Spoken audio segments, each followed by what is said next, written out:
Bunnings is buying plants from hundreds of greenhouses and nurseries like this one. So what are these? Yeah, these are our cyclamen crop. It's one of our largest products that we Brendan Hart's family-owned business has been supplying Australia's biggest hardware store for decades. He says their industry is low margin and difficult, but they're happy with their Bunnings contract. Our experience is that Bunnings have always taken product that they've committed to take.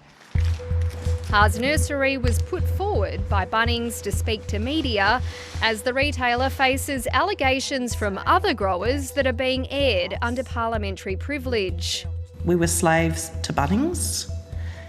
We were a mouse running around the hamster wheel. We dropped the price discussion completely for fear of having our prices go down rather than go up. And it's left me feeling drained and like I'm insane.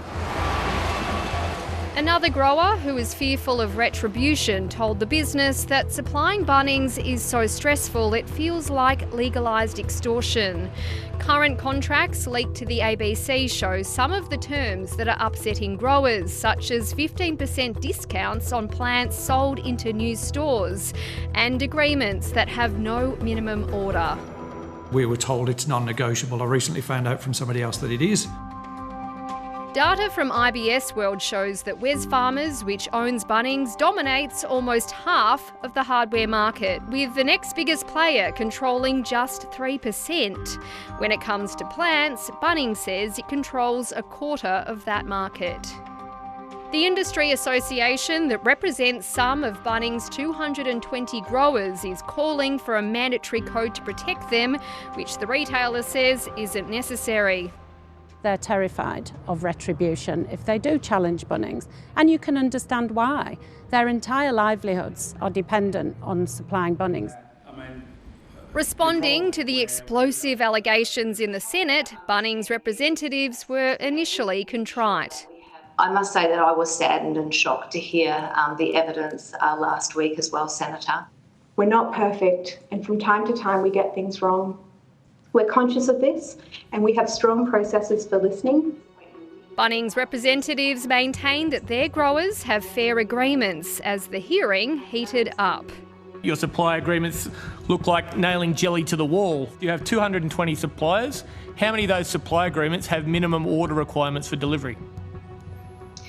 Senator, I don't have any of that information in front of me at the moment. Our supplier trading terms are reviewed annually. I hear lowest prices are only the beginning because the rest of the story is a bit of a horror story so far from what I hear.